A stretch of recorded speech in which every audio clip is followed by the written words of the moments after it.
बिस्मिल्लाहिर्रहमानिर्रहीम। अस्सलाम वालेकुम। This is doctor Farzad from career coaching centre. अगर आप लोग मेरी आवाज़ को सुन पा रहे हैं तो मुझे चैट बॉक्स में रिस्पॉन्ड कर दें।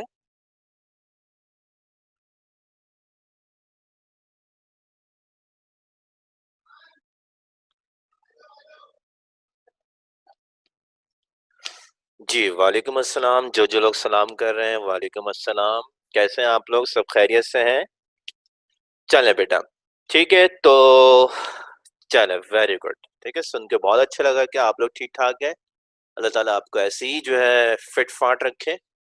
और बेटा हम लोग जो है अपना लेक्चर को कंटिन्यू करते हैं। लास्ट लेक्चर के अंदर हम लोग टॉपिक डिस्कस कर रहे थे होम्योस्टैसिस का, और आपको बताया था कि होम्योस्टैसिस के 3 कंपोनेंट होते हैं। ठीक है, अगर हम आपको मज़ीद जो है वो थोड़ा इलैबोरेट करें तो होम्योस्टैसिस के 3 कंपोनेंट होते हैं। पहला कंपोनेंट था जिसको आप जो है ऑस्मो रेगुलेशन का नाम देते हैं। दूसरा जो कंपोनेंट था वो एक्सक्रीशन का है, और तीसरा कंपोनेंट जो है वो थर्मो रेगुलेशन का है।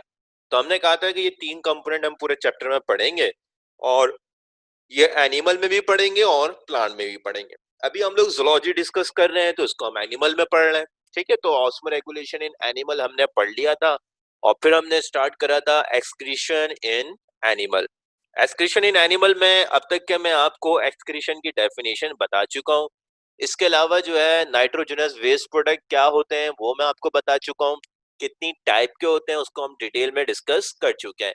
फिर हमने वन बाय वन करके एनिमल्स के अंदर एक्सक्रीशन स्टार्ट की थी।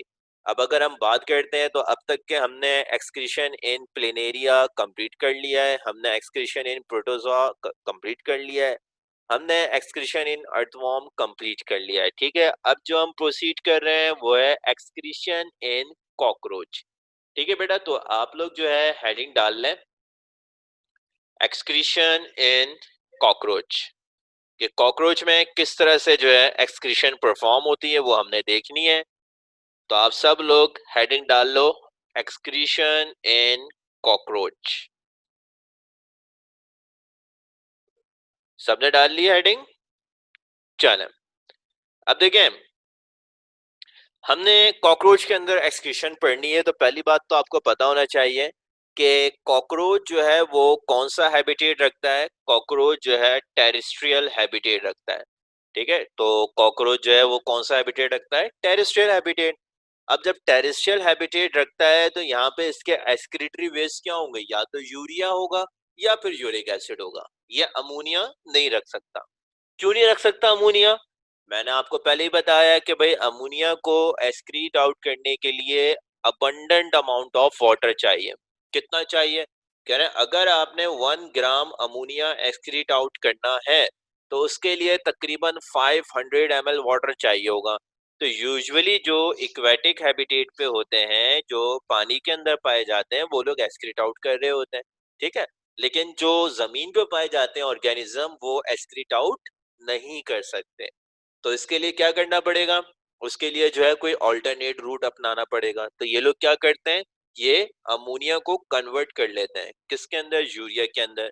या फिर क्या करेंगे, ये यूरिक एसिड की फॉर्म में एक्सक्रीट आउट करेंगे। अब बहरहाल हमने कॉकरोच की क्या की, डायसेक्शन की। डायसेक्शन करने के बाद आपने देखा होगा ये इसका पूरा डाइजेस्टिव ट्रैक है। ठीक है, फर्स्ट ईयर में आप लोग जो है डायसेक्शन करके आए हो ना कॉकरोच की। तो आपने जब डायसेक्शन की होगी तो इस तरह से आपको ये डाइजेस्टिव ट्रैक नजर आया होगा। ठीक है भाई, सबने देखा था ये डाइजेस्टिव ट्रैक? सबने देखा था ना भाई? अब चलें, इस डाइजेस्टिव ट्रैक की अगर हम बात करते हैं तो इसको अगर हम इलेबोरेट करना चाहें, ठीक है, यहाँ पे जो है ये क्या है जिसको मैं मार्क कर रहा हूँ, दिस वन इज ईसोफेगस। ठीक है, ये ईसोफेगस है। देन यहाँ ये कौन सा पार्ट है? This one is crop. ठीक है, इसको आप क्या कहते हैं? क्रॉप कहते हैं। ये क्या है? ये गीजर्ड है। ठीक है, ये सारे नाम है जो आपने कहीं ना कहीं सुने होंगे। ये जो थ्रेड लाइक स्ट्रक्चर नजर आ रहे हैं, this one is hepatic caeca. ठीक है, इसको आप हेपेटिक सीका कहते हैं। और देन फिर यहाँ से आप नीचे आए तो ये कौन सी गट स्टार्ट हो जाती है? ये मिड गट स्टार्ट हो जाती है। This one is midgut, and this one is hindgut. और ये जो हमने यहाँ से लेके ईसोफेगस तक लेके गिजर्ड तक पढ़ा है, तो दिस वन इज फोर गट, ठीक है, इसको आप क्या कहेंगे, इसको आप फोर गट कहेंगे। तो जो कॉकरोच का डाइजेस्टिव सिस्टम है ये डिवाइड होता है तीन पार्ट्स में। कौन कौन से तीन पार्ट होते हैं? एक होता है फोरगट, एक होता है midgut and the last one is hindgut. अब देखो, जहां पे मिडगट और हाइंडगट कंबाइन कर रहे हैं, जहां पे मिडगट एंड हाइंडगट क्या कर रहे हैं, कंबाइन कर रहे हैं, तो यहाँ देखें आपको कुछ स्मॉल थ्रेड लाइक स्ट्रक्चर दिख रहे होंगे, कुछ ट्यूबुलर स्ट्रक्चर दिख रहे होंगे, and this tubular structure are called as Malpighian tubules. इन ट्यूबुलर स्ट्रक्चर को आपने क्या नाम देना है? इन ट्यूबुलर स्ट्रक्चर को आप नाम देंगे मेल्फिजियन टिब्यूल्स का नाम देंगे। क्लियर हो गई बात? तो अगर मैं कॉकरोच की बात करता हूं तो कॉकरोच के अंदर एक्सक्रीटरी ऑर्गन क्या है? मेल्फिजियन टिब्यूल्स है। ये मेल्फिजियन टिब्यूल्स कहाँ पे इनकॉर्पोरेट हुए हुए हैं, कहाँ पे ये लगे हुए हैं? तो कह रहे हैं उस जगह पे लगे होते हैं जहां मिड गट और हाइंड गट क्या कर रहे हैं, कंबाइन कर रहे हैं। तो जहां मिड गट और हाइंड गट कंबाइन करते हैं वहां पे अगर हम देखें तो कुछ थ्रेड लाइक या फिंगर लाइक प्रोजेक्शन अराइज हो रही हैं, and this finger like projection are called as Malpighian tubules. Clear हो गई बात? तो उसको हम मेल्फिजियन टिब्यूल्स का नाम दे रहे हैं।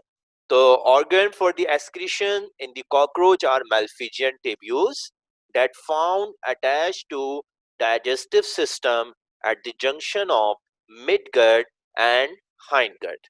क्लियर हो गई बेटा बात?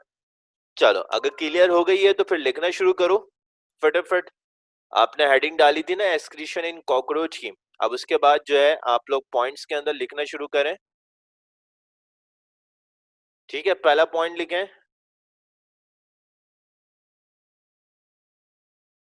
cockroaches are terrestrial arthropod। Cockroaches are terrestrial arthropods that excrete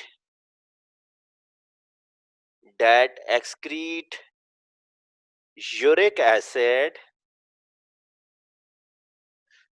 that excrete uric acid as their nitrogenous waste, as their nitrogenous waste। चलें नेक्स्ट पॉइंट लिखें, the organ for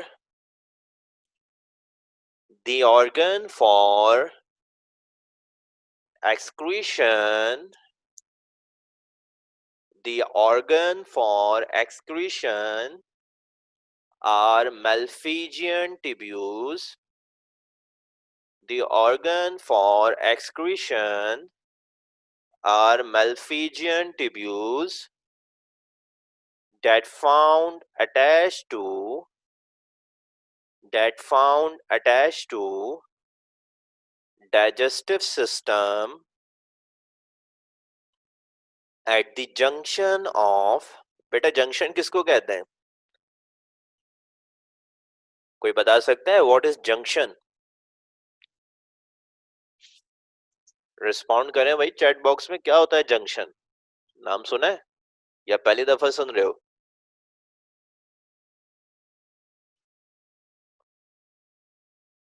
junction connection को कहते हैं, ठीक है, वेयर टू पॉइंट्स मीट, ठीक है, दो चीजों का आपस में जुड़ जाना, ठीक है बेटा, ये बात भी आपकी बिल्कुल ठीक है। तो बेटा जंक्शन हम कहते हैं जहां पे दो चीजें मिल रही हो। तो यहाँ पे यही कह रहे हैं कि मेल्फिजियन ट्यूब्यूल्स मौजूद होते हैं as excretory organ and they found attached to digestive system at junction of midgut and hindgut. ठीक है भाई, तो लिख लें at junction of midgut and hindgut, at junction of midgut and hindgut. चलो अब देखें, ये जो मिडगट और हाइंडगट पे मौजूद है क्या मेल्फिजियन टिब्यूल्स, ठीक है, ये नजर आ रहे हैं ना, ये आपकी गट है पूरी, ठीक है, मिडगट और हाइंडगट का कॉम्बिनेशन है, और यहाँ आप देख रहे हैं कि ये फिंगर लाइक प्रोजेक्शंस हैं, and this finger like projections are called as Malpighian tubules. अब देखिए ये कॉकरोच की बॉडी कैविटी है, ठीक है, ये पूरी क्या है, इसकी बॉडी कैविटी है। और जो बॉडी कैविटी के अंदर फ्लूइड होता है कॉकरोच की, उस फ्लूइड को मैं नाम देता हूँ haemolymph. The body fluid of the cockroach या any arthropod is called as hemolymph। अब मुझे ये बताएं कि आप लोग में से कितने लोग हैं जो ये जानते हैं कि hemolymph क्या होता है? What is hemolymph? शाबाश, जल्दी बताएं भाई, कितने लोग हैं जो ये जानते हैं कि hemolymph क्या होता है? What is hemolymph? किस किस ने नाम सुना हुआ है और किस किस ने नाम सुना भी है और उसको पता भी है? और कौन ऐसा है जो नाम ही पहली दफा सुन रहा है? ऐसे भी तो लेजेंड होंगे ना हमारे पास। चले, नाम सुना तो था लेकिन पता नहीं है क्या है। चलो और बताएं भाई। सुना तो है, सुन के तुम लोग अनसुना कर देते हो ना। और बताओ। Colourless fluid. चलो, नाम सुना है कोई फ्लूइड होता है, और बताओ। चलो शाबाश, ठीक है, रोशान ने बताया है कि it is the combination of blood and interstitial fluid. अब देखो मसला ये होता है कि जो हमारे पास कॉकरोच हैं या जितने भी अर्थ्रोपोड्स हैं, इन अर्थ्रोपोड्स में देखा जाए तो ओपन टाइप सर्कुलेटरी सिस्टम होता है। कौन सा सर्कुलेटरी सिस्टम है? Open type. अब देखें ओपन टाइप सर्कुलेटरी सिस्टम में क्या होगा, ब्लड ब्लड वेसल्स में क्लोज नहीं होता, बॉडी कैविटी में ऐसे ही पड़ा हुआ होता है, अगर आपको याद हो। ठीक है, ओपन टाइप सर्कुलेटरी सिस्टम में क्या होगा, ब्लड जो है ब्लड वेसल्स में क्लोज नहीं होता, वो ऐसे ही ओपन पड़ा होता है। जब ब्लड ऐसे ही ओपन में पड़ा होगा तो बताया गया कि जो बॉडी का एक्स्ट्रा सेलुलर फ्लूइड है और जो ब्लड है ये मिक्स हो जाता है, तो आपको पता ही नहीं चलेगा कि भाई लिम्फ कहाँ पे है और ब्लड कहाँ पे है। डेट्स वाई उस फ्लूइड को हम नाम क्या दे रहे होते हैं, हीमोलिम्फ का नाम देते हैं। और जो कैविटी होती है वो कैविटी क्या कहलाएगी, वो कैविटी कहलाती है हीमोसील। समझ में आ रही है बात? हीमोसील क्या है, कैविटी है। और वो जो फ्लूइड है उस फ्लूइड को आप क्या नाम दे रहे हो, हीमोलिम्फ। ठीक है बेटा। अब होगा क्या, होना ये है कि ये जो मेल्फिजियन टिब्यूल्स हैं, ये मेल्फिजियन टिब्यूल्स हीमोलिम्फ के अंदर क्या कर रहे होते हैं, मूव कर रहे होते हैं। ये नजर आ रहा है ना आपको, ये मेल्फिजियन टिब्यूल क्या कर रहे हैं, ये हीमोलिम्फ के अंदर मूव कर रहे होते हैं। अब इसमें जो भी एक्सेस सॉल्ट आ रहा है, ठीक है, वो ये मेल्फिजियन टिब्यूल क्या करेंगे, एब्जॉर्ब कर लेंगे। एक्सेस वाटर आ रहा है, वो भी क्या कर लेंगे, एब्जॉर्ब कर लेंगे। नाइट्रोजनस वेस्ट प्रोडक्ट जो मैंने आपको बताया क्या होते हैं, यूजुअली यूरिया और यूरिक एसिड होते हैं, वो भी क्या हो जाएंगे, इसमें एब्जॉर्ब हो जाएंगे। एब्जॉर्ब होने के बाद ये मेल्फिजियन टिब्यूल कहाँ डाल देंगे, इस मिड गट में डाल देते हैं। मिड गट में डालने के बाद ये जो सॉल्ट, वाटर और वेस्ट प्रोडक्ट आए, ये आहिस्ता आहिस्ता देखें, ये एरोस को फॉलो करते हुए जाएं। मिड गट से होता हुआ ये कहाँ आएगा, हाइंड गट में आएगा। और हाइंड गट में आने के बाद ये रेक्टम में आके स्टोर हो जाएगा। रेक्टम में कह रहे हैं, ये ब्लू कलर का एरो नजर आ रहा है, रेक्टम में क्या होगा, वाटर की रीएब्जॉर्प्शन होगी।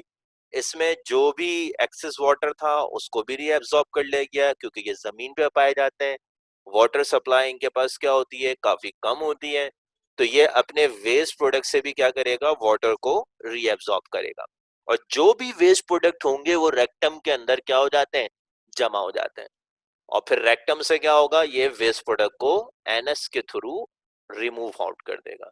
रेक्टम की जो ओपनिंग होती है उसको आप क्या कहते हैं, this opening is called as anus. तो ये याद रखिएगा, अर्थ्रोपोड वो वाहिद ऑर्गेनिज्म है जहां पे इजेशन भी कहाँ से हो रही होती है, एनएस से हो रही होती है, और एक्सक्रीशन भी कहाँ से होती है, एनएस से ही होती है। क्लियर हो गई बात? तो इस तरह से मेल्फिजियन टिब्यूल्स क्या कर रहे होते हैं, एक्सक्रीशन में अपना रोल प्ले कर रहे होते हैं। ठीक है बेटा, तो जो मैंने आपको पॉइंट्स लिखवाए ना, कितने, 2 पॉइंट्स लिखवाए ना, अब उसको जरा तीसरा पॉइंट लिखें, उसमें मजीद ऐड करें। बेटा ब्लड होता है, ऐसा नहीं है ब्लड नहीं होता, ब्लड होता है लेकिन वो ब्लड वेसल्स में क्लोज नहीं होता। ठीक है, ये याद रखिएगा, ऐसा नहीं है कि कॉकरोच में ब्लड नहीं होता, उनका जो ब्लड है वो ब्लड वेसल से बाहर होता है, बॉडी कैविटी में ऐसे ही पड़ा होता है। अब वो जो ब्लड है उसमें पिगमेंटेड प्रोटीन नहीं होती, हीमोग्लोबिन नहीं होता।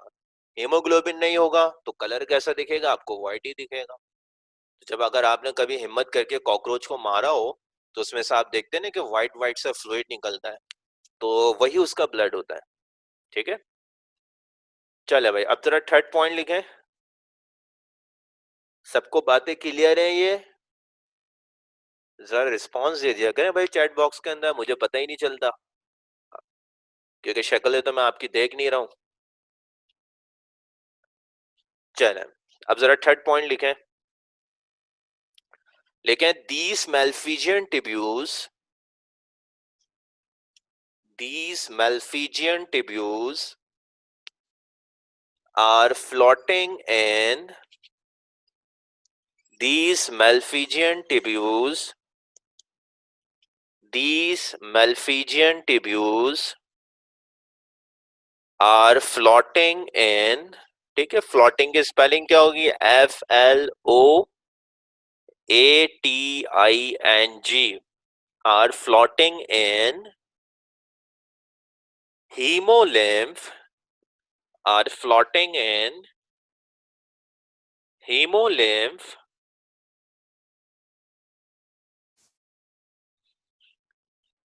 are floating in hemolymph that absorb salt, that absorb salt, water and nitrogenous waste, that absorb salt, water and nitrogenous waste. चलो नेक्स्ट पॉइंट लिखें। These materials are secreted into, these material are secreted into, these material are secreted into digestive tract,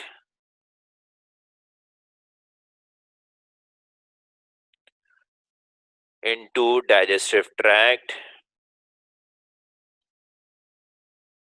that letter, that letter LATER,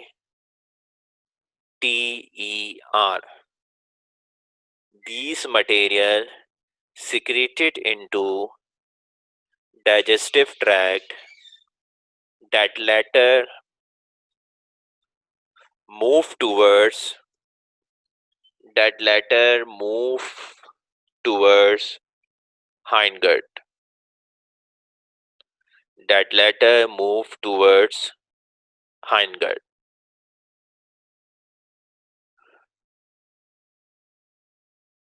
next point लिखे हैं भाई।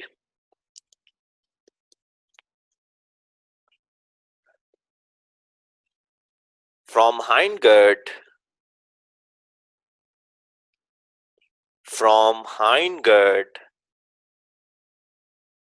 nitrogenous waste product, from hindgut, nitrogenous waste product are excrete out, from hindgut, nitrogenous waste product are excrete out, are excrete out through the anal opening, are excrete out through the anal opening. चलें बेटा, ठीक है, तो ये आपका complete हो गया एक्सक्रूशन इन cockroach. अब फटाफट जो है आप लोग हेडिंग डाल रहे हैं एक्सक्रीशन इन मैन, और जब आप लोग हेडिंग डाल रहे हैं तो मुझे रिस्पांस दे दीजिएगा चैट बॉक्स के अंदर। ठीक है, हेडिंग डाल रहे हैं एक्सक्रीशन इन मैन।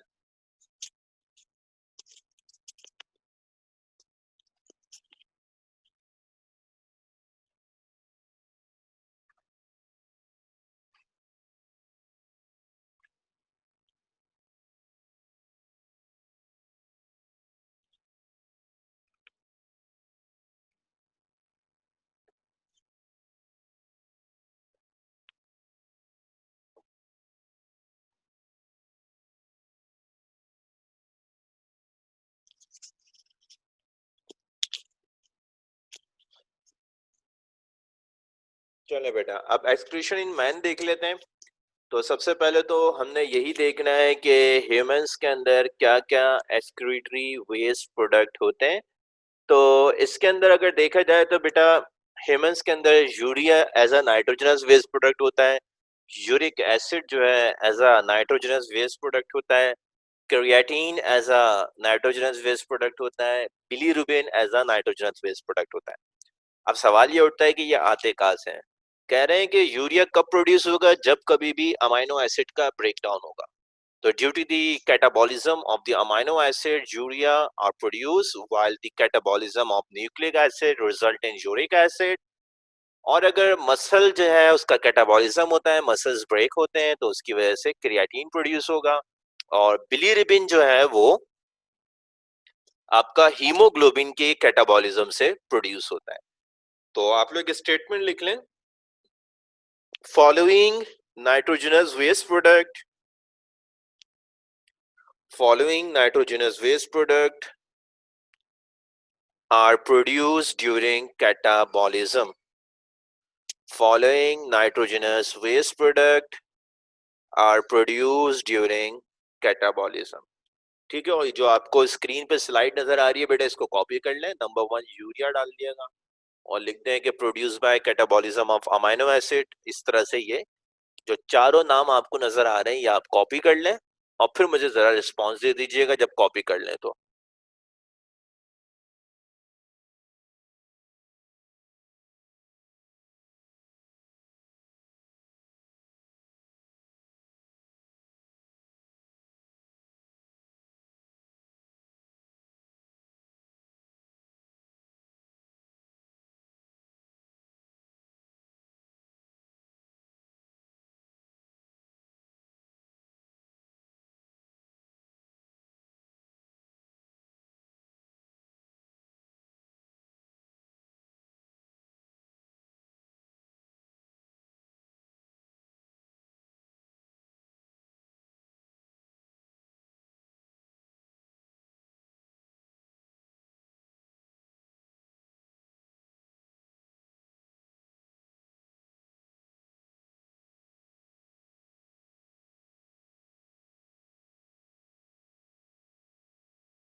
चले बेटा, अब हम लोग आगे प्रोसीड कर रहे हैं। काफी लोगों ने कॉपी कर लिया है। ठीक है, अब तक मेरे पास 7-8 स्टूडेंट। बस मसल क्रिएटिनिन से मुराद क्या है? देखो, क्रिएटिनिन क्या है आपका, जहां कहीं भी आपका एक्टिन और मायोसिन ये प्रोटीन्स होती है ना, ये एक्टिन और मायोसिन जब ब्रेक होंगी ना तो उसमें क्रिएटिनिन प्रोड्यूस होता है। अब ये एक्टिन और मायोसिन डिफरेंट जगहों पे होती हैं। ये एक्टिन और मायोसिन हमारे मसल्स में भी होती हैं। अगर मसल्स ब्रेक करने की वजह से क्रिएटिनिन प्रोड्यूस हो रहा है तो मसल क्रिएटिनिन हो गया। ठीक है, तो वो मसल क्रिएटिनिन हो जाएगा।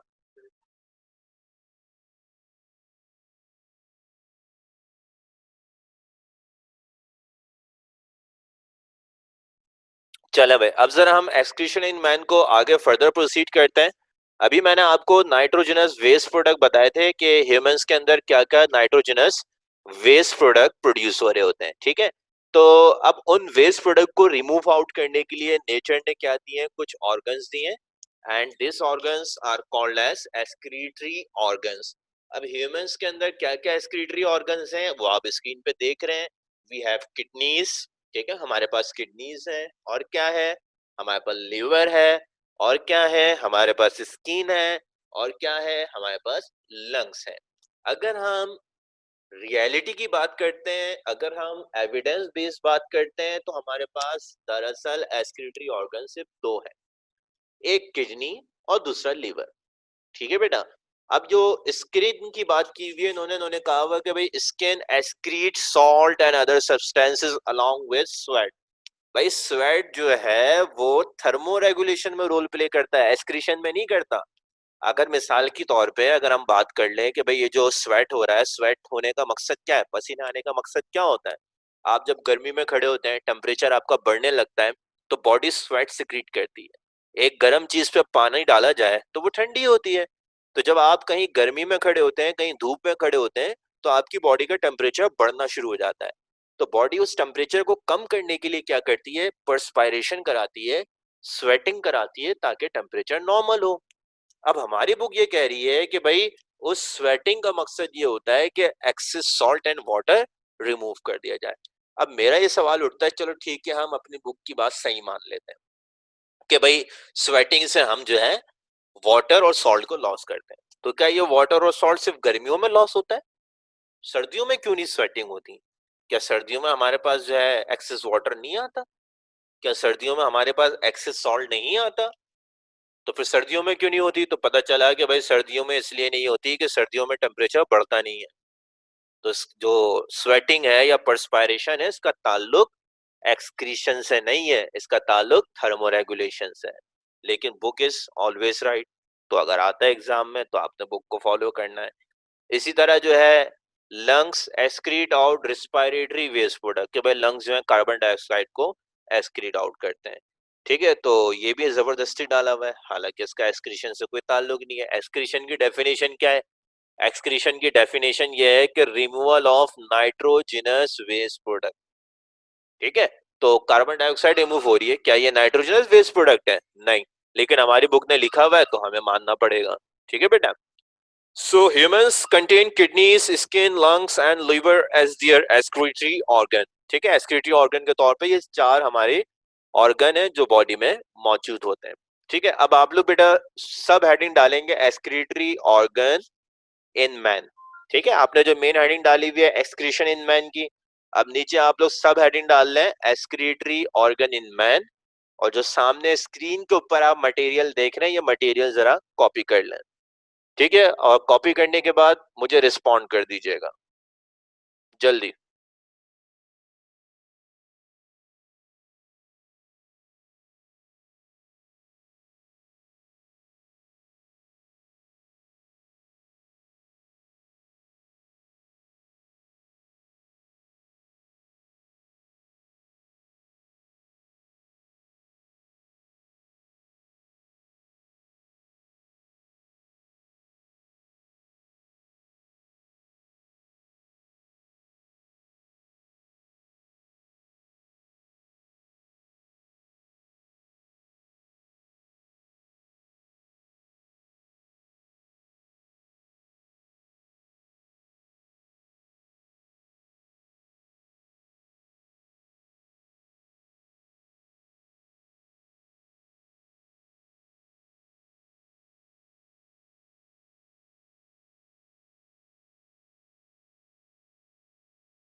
चलें बेटा, अभी और लोग भी रिस्पॉन्ड करते हैं, फिर हम लोग आगे प्रोसीड करेंगे। जिन लोगों ने बेटा कॉपी कर लिया है वो सब हेडिंग डाल लें एक्सक्रीटरी सिस्टम ऑफ मैन। ठीक है बेटा, आप लोग जो है जिन्होंने कॉपी कर लिया है वो एक सब हेडिंग और डाल लें excretory system of man. Excretory system of man की हेडिंग डाल लें जिन लोगों ने कॉपी कर लिया इसको।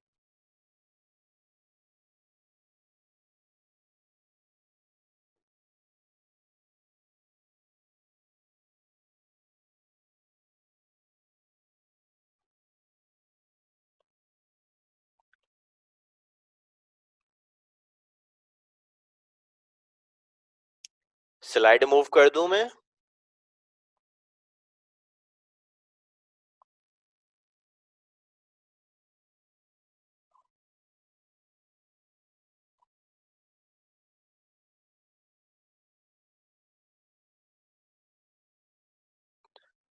चलें, अब जरा आप लोग हेडिंग डाल लें एक्सक्रीटरी सिस्टम ऑफ मैन। अब देखें बायोलॉजी के अंदर कहीं पे भी सिस्टम का वर्ड आता है तो सिस्टम का मतलब क्या है? Organ system. ठीक है, बायोलॉजी के अंदर कहीं पे भी अगर सिस्टम का वर्ड आ रहा है तो सिस्टम का मतलब क्या है? Organ system. तो जाहिर सी बात है एसक्यूटी सिस्टम भी क्या होगा? एक ऑर्गन सिस्टम होगा। तो वो ऑर्गन सिस्टम जो कि एक्सक्रीशन में हेल्प करता है उसको हम क्या नाम देते हैं? एक्सक्रीटरी सिस्टम का नाम देते हैं। क्लियर हो गई बात? चले, तो पहले तो डेफिनेशन लिख लो। लिखो the organ system that involve in the organ system that involve in the organ system that involve in excretion, the organ system that involve in excretion, the organ system that involve in excretion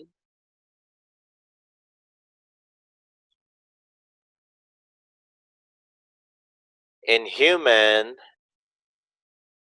the organ system that involve in excretion in human is called as excretory system of human, is called as excretory system of human। चलें, अब उसके बाद जो है नीचे super सब heading डालें components की। अब जाहिर सी बात है कि भाई ऑर्गन सिस्टम है तो ये किससे मिलके बना होगा? डिफरेंट ऑर्गन से मिलके बना होगा। अब क्या क्या ऑर्गन्स होते हैं? नंबर 1 लिखें किडनी। ठीक है, ये आपको जहां एरो आप फॉलो करें, ठीक है, ये आपको क्या नजर आ रहा है? ये किडनी है। तो नंबर 1 कंपोनेंट इज किडनी। चले, किडनी से ये देखें, ये आपको येलो कलर की ट्यूब नजर आ रही है, तो एरो को फॉलो कीजिएगा and this tube is called as ureter. तो नंबर 2 इज यूरेटर।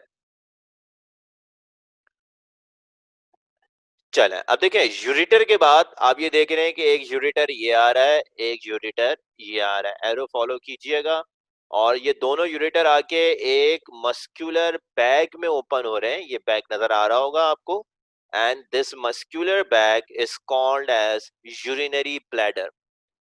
तो जो तीसरा कंपोनेंट है वो क्या है? यूरिनरी ब्लैडर है। ठीक है, तो third component is urinary bladder.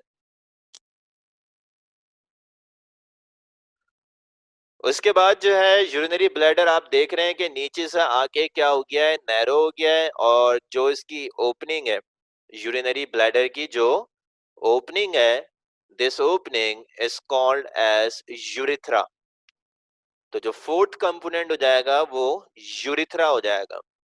ठीक है, ये लिखा हुआ है यूरिथ्रा। तो इस तरह से human excretory system comprise of the 4 components.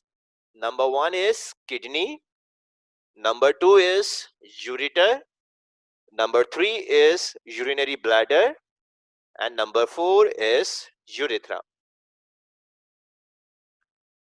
अगर आप लोग ने ये लिख लिया है तो जरा मुझे रिस्पॉन्स दे दीजिएगा।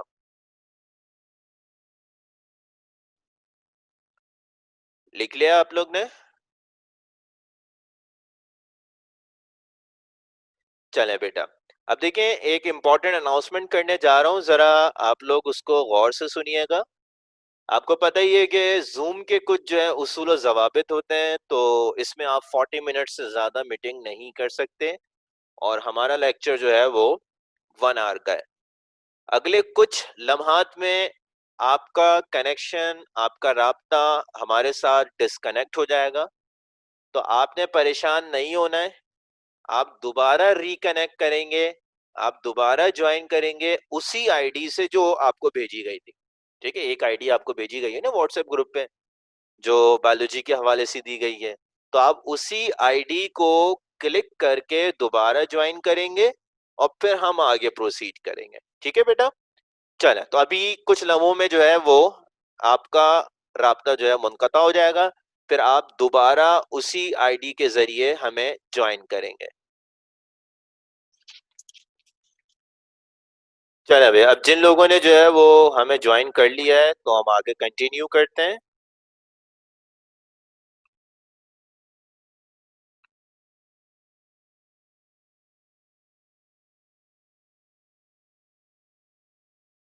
चलें, अब देखें, ये आप लोग जो है डायग्राम देख रहे होंगे अपनी स्क्रीन के ऊपर। उस डायग्राम को जो है फटाफट आप लोग ड्रॉ कर लें। बहुत सिंपल सी डायग्राम है, फिर हम आगे फर्दर प्रोसीड करेंगे। जल्दी ड्रॉ कर लें फटाफट। 5 मिनट दे रहा हूँ, 5 मिनट के अंदर आप लोग ड्रॉ कर लें।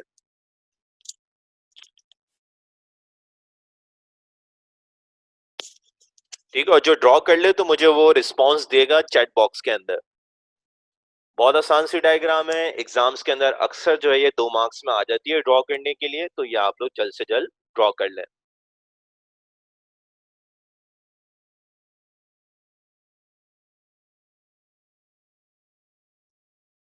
चलो भाई, आगे प्रोसीड करते हैं। अब आप लोग ने अगर ड्रॉ कर लिया हो तो आपने कंपोनेंट्स की हेडिंग डाली हुई थी, डिफरेंट कंपोनेंट्स हैं। उन कंपोनेंट्स के अंदर अगर हम देखें तो नंबर 1 इज किडनी। ठीक है, तो हम किडनी के ऊपर आते हैं। तो किडनी को अगर देखा जाए तो सबसे पहले तो उसका हम एक्सटर्नल स्ट्रक्चर देखेंगे। तो आप लोग हेडिंग डाल लें किडनी की और एक्सटर्नल स्ट्रक्चर। अब देखें, अगर हम एक्सटर्नली देखें तो किडनी की जो शेप होती है वो शेप कैसी है? ये कॉनकेवो कॉन्वेक्स है। कॉनकेवो कॉन्वेक्स का मतलब क्या है? कि एक साइड इसकी कॉनकेव होती है और दूसरी साइड जो है वो कौन सी है? इसकी कॉन्वेक्स है। तो इसकी कौन सी साइड होगी? कॉनकेवो कॉन्वेक्स। तो आप जो है किडनी की हेडिंग डालें, एक्सटर्नल स्ट्रक्चर लिखें नीचे, और फिर पॉइंट्स में लिखना शुरू करें। ठीक है, पॉइंट्स में लिखेंगे शेप, आगे एरो बनाओ और लिख दो bean shape. BEAN, bean shape. और स्लैश डाल के लिखो कॉनकेवो कॉन्वेक्स। ठीक है, स्लैश डाल के आप लिखेंगे कॉनकेवो कॉन्वेक्स। चलो, अब सेकंड पॉइंट लिखो। अब किडनी की लोकेशन कहाँ होती है भाई? बताओ कहाँ मिलेगी किडनी? हेड में मिलती है, चेस्ट में मिलती है, या एब्डोमेन में मिलती है? बताओ कहाँ मिलेगी किडनी? इतना क्या सोच रहे हो? क्या बहुत मुश्किल सवाल कर लिया है मैंने कि किडनी कहाँ मिलेगी? जाने दो, किडनी मिलती है एब्डोमेन में। ठीक है भाई, अब एब्डोमेन काफी बड़ा है। अपर एब्डोमेन होता है और लोअर एब्डोमेन होता है। तो अपर एब्डोमेन में मिलेगी या लोअर एब्डोमेन में मिलेगी?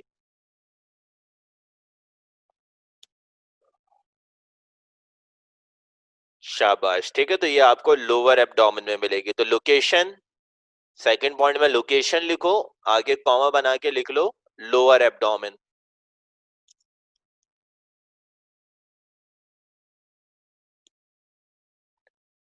चलो, थर्ड पॉइंट में लिखो प्रोटेक्शन। अब देखो इसकी प्रोटेक्शन कैसी की जाती है। हर ऑर्गन जो भी एब्डोमेन में मौजूद है उसके ऊपर एक प्रोटेक्टिव लेयर होती है। जैसा आपने फर्स्ट ईयर में पढ़ा था कि भाई हार्ट के ऊपर एक प्रोटेक्टिव लेयर है, उसको आप पेरिकार्डियम का नाम दे रहे थे। इसी तरह जो है लंग्स के ऊपर भी एक प्रोटेक्टिव लेयर है, जिसको आप प्लूरल मेम्ब्रेन का नाम दे रहे थे। इसी तरह जो एब्डोमेन में ऑर्गन्स हैं, इनके ऊपर भी एक प्रोटेक्टिव मेम्ब्रेन होती है। ये आपको नजर आ रही होगी ना, ये प्रोटेक्टिव मेम्ब्रेन जो ग्रेइश कलर की है। And this protective membrane is called as peritoneum. इस प्रोटेक्टिव मेम्ब्रेन को मैं क्या नाम देता हूँ? पेरिटोनियम। ठीक है, तो ये पेरिटोनियम कहलाएगा। अब पेरिटोनियम की जो स्पेलिंग है वो मैंने आपको जो है चैट बॉक्स के अंदर भेजी है, वो आप देख लें। तो पेरिटोनियम की स्पेलिंग आप वो कॉपी कर लें। ठीक है भाई। तो प्रोटेक्शन नंबर थर्ड पॉइंट हो जाएगा प्रोटेक्शन। एरो बनाओ और लिख दो पेरिटोनियम। ये ओ नहीं होगा भाई, गलती से ये आपका ऑटो करेक्ट पता नहीं क्या डाल लेता है, PERI है। ठीक है, तो इट इज पेरिटोनियम।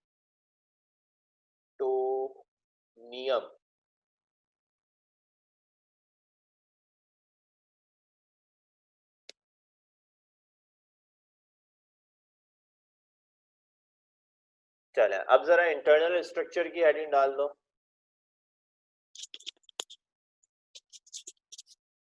ठीक है, इंटरनल स्ट्रक्चर की हेडिंग डाल लें।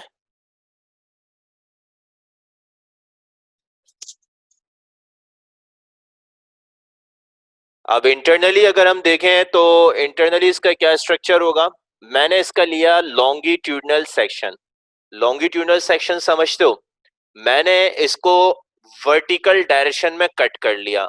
जब वर्टिकल डायरेक्शन में कट किया तो ये मुझे इस तरह से स्ट्रक्चर नजर आ रहा है। इसी किडनी को जब वर्टिकली मैंने कट किया तो ये मुझे इस डायरेक्शन में नजर आएगा। ठीक है भाई, अब जरा इसको देखें जो आपका वर्टिकल सेक्शन है।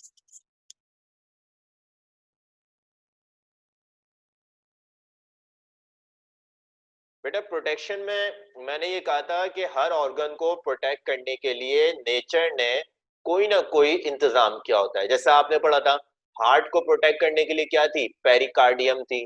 लंग्स को प्रोटेक्ट करने के लिए नेचर ने क्या दी थी? प्लूरल मेम्ब्रेन दी थी।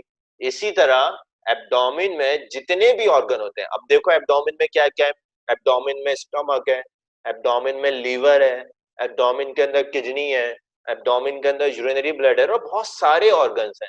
एब्डोमेन में जितने भी ऑर्गन हैं उनके लिए जो प्रोटेक्टिव कवरिंग नेचर ने बनाई है वो क्या है? वो पेरिटोनियम। क्लियर होगी बात? तो प्रोटेक्शन आपने लिखा है, आगे एरो बनाए और वहां लिख दे पेरिटोनियम। क्लियर? इसके बाद जो है मैंने ये कहा कि आप इसका इंटरनल स्ट्रक्चर की हेडिंग डालें, और इंटरनल स्ट्रक्चर की जब हेडिंग डालेंगे तो इंटरनली ये आपको कैसे नजर आएगी? इंटरनली जो है हमने देखा तो इसके अंदर आपको कुछ इस तरह के स्ट्रक्चर नजर आएंगे। इसको मैं मजीद जो है वो मॉडिफाई कर देता हूँ। तो जो आपकी स्क्रीन के ऊपर पिक्चर आ रही है किडनी की, it is the longitudinal section of kidney. तो ये किडनी का लॉन्गिट्यूडनल सेक्शन है। अब इसके अंदर आप देखें तो जो इसका आउटर पोर्शन होगा ना, जो इसका आउटर पोर्शन आएगा, दिस वन जहां मैं मार्क कर रहा हूं, ये जो इसका आउटर पोर्शन है, this outer portion is called as cortex. ठीक है, this outer portion is called as cortex. इसको हम कॉर्टेक्स का नाम देंगे। So internally kidney divided into two portion. Number one is outer portion, that is cortex, and number two is inner portion, and this inner portion is called as medulla. तो मैंने ये बताया कि जब आप किडनी को कट करते हैं, कट करने के बाद मुझे दो पोर्शन नजर आते हैं। एक आउटर पोर्शन नजर आता है and this outer portion is called as cortex and the inner portion is called as medulla. तो उसको आप जो है मेडुला का नाम देंगे। यहां तक के बाद क्लियर है? चलें, उसके बाद जो है हम मेडुला को देखते हैं। तो मेडुला के अंदर बता रहे हैं कि कुछ ट्रायंगुलर स्ट्रक्चर नजर आएंगे। या आपको ट्रायंगुलर स्ट्रक्चर नजर आ रहे हैं पिंक कलर के? ठीक है भाई, ये जो पिंक कलर के आपको स्ट्रक्चर नजर आ रहे हैं ना, वन, एक ये है वन, एक ये है टू, थ्री। ठीक है, ये पिंक कलर के आपको स्ट्रक्चर नजर आ रहे हैं, डिफरेंट है ये। तो ये मल्टीपल होते हैं। ठीक है, तो उम्मीद करता हूँ कि आपको ये ट्रेस हो रहे होंगे, आप इसको ट्रेस कर रहे होंगे। तो ये जो ट्रायंगुलर स्ट्रक्चर नजर आ रहे हैं, ये ट्रायंगल है, तो इसको हम पायरामाइड कह रहे हैं। ट्रायंगुलर स्ट्रक्चर होने की वजह से क्या कहला रहा है? पायरामाइड। कहाँ पे है पायरामाइड? किडनी में। अब किडनी को हम क्या कहते हैं क्लिनिकल साइंसेज में? किडनी को हम क्लिनिकल साइंसेस में रीनल का नाम देते हैं। तो this triangular structure would be referred as renal pyramid. ठीक है, ये ट्रायंगुलर स्ट्रक्चर क्या कहलाएंगे? रीनल पायरामाइड कहलाएंगे। क्लियर हो गई बात? अब देखें, ये जो रीनल पायरामाइड की ओपनिंग है, दिस वन, वन टू, इसको हम कहते हैं कैलेक्स। अब ये छोटे छोटे कैलेक्स हैं, तो हर पायरामाइड से एक ओपनिंग निकल रही है, and this opening is called as minor calyx. क्या कहलाती है? Minor calyx. तो ये भी माइनर कैलेक्स है, ये भी माइनर कैलेक्स है, ये भी माइनर कैलेक्स है, ये भी माइनर कैलेक्स है, ये भी माइनर कैलेक्स है, और ये भी क्या है? माइनर कैलेक्स है। सारे माइनर कैलेक्स ज्वाइन होंगे। ज्वाइन होके इन्होंने क्या किया? एक बड़ा सा स्ट्रक्चर बना लिया। ये आप देख रहे हैं ना यहाँ पे, this large structure is called as major calyx. क्या कहलाएगा ये? Major calyx. तो अब तक के जो हमने आपको बताया है कि internally kidney is divided into cortex and medulla. Medulla comprised of some triangular structure and this triangular structure are called as renal pyramid। ठीक है, इन ट्रायंगुलर स्ट्रक्चर को आप रीनल पायरामाइड कह रहे हैं। हर रीनल पायरामाइड से एक ओपनिंग निकल ली है, and this opening is called as minor calyx. ठीक है, CALYX, कैलेक्स। सारे माइनर कैलेक्स कंबाइन करेंगे, कंबाइन करने के बाद एक बड़ा स्ट्रक्चर बना लिया, एंड दिस स्ट्रक्चर जहां मैंने मार्क किया हुआ बड़ी सी जो ओपनिंग है, it is called as major calyx. ठीक है भाई, क्या कहलाएगा? Major calyx. मेजर कैलेक्स आगे जाके एक स्ट्रक्चर बनाता है, जहां मैं एरो बना रहा हूं, this structure is called as renal pelvis. क्या कहलाएगा ये? renal pelvis, and this renal pelvis will continue as ureter। ये renal pelvis जो है आगे जाके कंटिन्यू होगा किसके तौर पे? यूरिटर के तौर पे। और फिर आपको पता है कि यही यूरिटर आगे जाके किस में खुलेगा? यूरिनरी ब्लैडर में, और फिर ब्लैडर से कहां जाएगा? यूरिथ्रा में जाएगा। आई बात समझ में आप लोग को? तो internally kidney comprise of cortex and medulla. Medulla contain pyramid structure called as renal pyramid, and each renal pyramid has opening, and this opening are called as minor calyx, and the minor calyx, multiple minor calyx combine to form major calyx, and this major calyx will continue as renal pelvis। ठीक है, जो major calyx है ये continue होगा किसके तौर पे? renal pelvis के तौर पे, and this renal pelvis will continue as ureter। ठीक है, जो renal pelvis है ये ureter के तौर पे continue हो जाएगा। क्लियर हो गई बात बेटा? तो that's all about the internal structure of kidney। इसको मैं इंशाल्लाह कल मजीद कंटिन्यू करूंगा, और ये जो किडनी की डायग्राम देख रहे हैं इसको इंशाल्लाह हम अपने नेक्स्ट लेक्चर में थोड़ा टाइम देंगे आपको, ताकि आप इसको ड्रॉ कर लें, फिर हम इसके फंक्शंस को आगे स्टडी करेंगे। ठीक है, तो आज का लेक्चर मैं यहाँ पे होल्ड कर रहा हूँ। आज के लेक्चर के हवाले से अगर आप कोई क्वेश्चन करना चाहते हैं तो कर सकते हैं।